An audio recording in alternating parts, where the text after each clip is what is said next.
소의 말.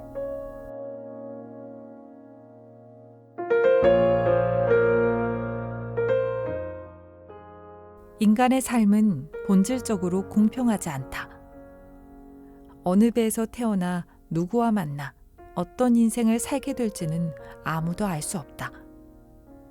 보이지 않는 운의 작용에 의해 누군가는 부유한 환경에서 축복받으며 승승장구하겠지만 누군가는 끝도 없이 이어지는 불운에 신음하고 좌절하고 있을 것이다. 시스템이 잘 갖추어진 사회라면 사회 안전망을 두텁게 하여 불운에 노출된 이들이 살아갈 희망을 갖게 하고 부를 재분배함으로써 불공평한 운의 영향을 줄이도록 할 것이다. 그러나 그렇지 못한 사회라면 국가가 국민의 삶을 책임질 수 없을 정도로 부패했거나 무능하다면 국민의 삶이 어떻게 될지는 불을 보듯 뻔하다. 오늘따라 서두가 긴 이유는 한 사람에 대해 말하기 위해서다. 1916년 평안남도 평원이라는 곳에 한 사내아이가 태어난다. 서슬퍼런 일제의 무단통치 기간이었으나 운 좋게 지주 집안에서 태어나 풍족하게 자랐다. 5살 때 일찍 아버지를 여의었지만 외가 역시 세도가 집안에다 상당한 부자였기에 그의 유년 시절은 유복했다 할 수 있겠다. 일찍부터 그림을 잘 그려 화가로서의 그의 운명은 정해진 수순이었다. 그의 나이 21살이 되었을 때 그는 일본 유학길에 오른다.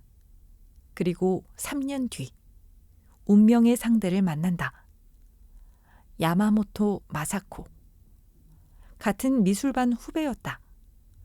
당시 그는 키도 훤칠하고 상당한 미남에다 그림 실력도 탁월해 인기가 많았고 그녀의 집안은 그 시절 여자를 교육시킬 만큼 깨어있고 부유한 기독교 집안이었다. 그와 결혼하겠다고 했을 때도 그녀의 아버지는 조선인인 그를 차별하지 않았고 먹고 살기 힘들면 언제든 돌아오라며 결혼을 허락했다.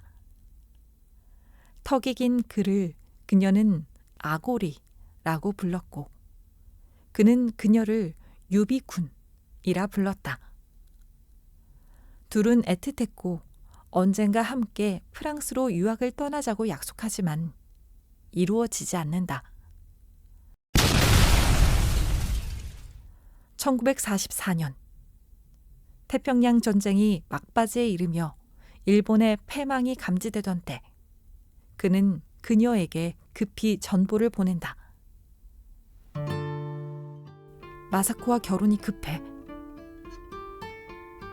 당시 전람회를 위해 귀국해 있던 그는 일본에 돌아가지 못하고 조선에 체류하고 있었고 이 전보를 받은 그녀는 한일 연락선을 타고 미군의 폭격과 어뢰의 공격을 피해 부산항에 들어온다. 그녀의 아버지는 처음에는 반대하였지만 직접 표를 구해와 그녀의 손에 쥐어주었다. 서울의 한 호텔에서 그와 그녀가 다시 만났을 때 그는 귀한 사과와 달걀을 양손 가득 들고 왔다. 그때까지만 해도 그는 조선에서 유복한 생활을 이어가고 있었다. 땅도 많았고 그의 형이 사업가로 성공해 큰 재산을 모았기 때문이었다. 둘은 원산에서 결혼식을 올렸고 그는 그녀에게 이남덕이라는 한국 이름을 지어주었다. 남쪽에서 온 덕이 있는 여인이라는 뜻이었다. 1945년 조선은 광복되었으나 38선이 그어지고 원산은 공산치하에 놓이게 된다. 그의 형은 자본가로 몰려 순환을 당하고 재산을 몰수당했다. 그는 강제적으로 공산당 동맹에 가입해 국가 원수의 초상화나 국기, 벽화를 그리는 일에 동원되었다. 힘 빠지는 일이었지만 사랑스러운 아내 남덕을 보며 힘을 냈다. 머지않아 처다들을 얻었지만 디프테리아로 죽고 이후 이남을 얻었다. 그리고 1950년 한국전쟁이 터졌다. 그의 가족은 모든 것을 남겨두고 남쪽으로 피난길에 오른다. 부산까지 내려왔지만 생계가 막막했다. 그림만 그렸던 그에게 막일도 쉽지 않았다. 남덕이 거리로 나가 재봉일을 하며 벌어온 생활비로 근근히 먹고 살았다. 1951년 수용 피난민 소개 정책으로 그의 가족은 제주도로 보내졌고 서귀포까지 내려가 새를 얻어 살았다. 1.4평의 좁은 공간이었다. 이곳에서도 먹고 살 길이 막막했던 그는 바다에서 개를 잡고 고구마를 캐거나 부추를 뜯으며 힘겹게 살아갔다. 고된 삶을 버텨낼 수 있었던 건 그의 사랑스러운 아내와 아이들 덕분이었다. 제주에 있는 동안 그가 자주 그렸던 것은 바다의 개와 물고기, 좁은 방에 얽혀있는 가족, 아이들의 모습 같은 것들이었다. 제주에서는 1년을 버티지 못하고 먹고 살 길을 찾기 위해 다시 부산으로 올라왔지만 상황은 마찬가지였다. 급기야 1952년 아버지의 부고를 접한 아내는 일본으로 건너가게 된다.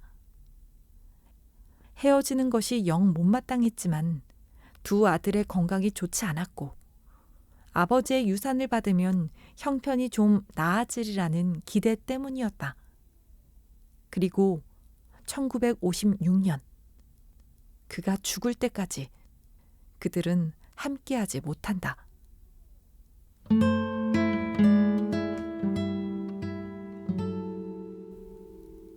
딱 한 번 그가 일본에 일주일간 머문 것이 만남의 전부였다.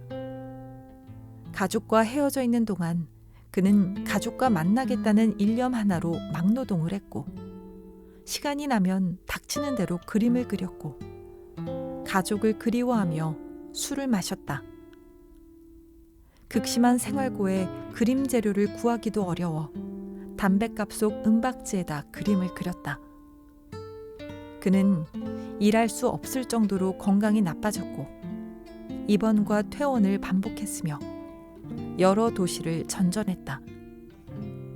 영양실조, 거식증, 간염의 황달, 정신병이 겹쳤고 그의 친구들이 병문안 차 그의 집을 찾았을 때 그는 침대 위에 차갑게 식어 있었다. 방에는 병원비 독촉장이 가득했다. 그의 나이 고작 39세였다. 천재 화가의 외롭고 쓸쓸한 죽음이었다. 그의 이름은 이중섭이다. 그가 10개월 정도 살았던 서귀포의 생가라 하기엔 초라하기 그지없는 관 같은 방에는 그가 쓴 시가 걸려 있다. 소의 말 이중섭. 높고 뚜렷하고 참된 숨결 나려나려 이제 여기에 고웁게 나려 두북두북 쌓이고 철철 넘치소서. 삶은 외롭고 서글프고 그리운 것 아름답도다. 여기에 맑게 두 눈 열고 가슴 환히 해치다.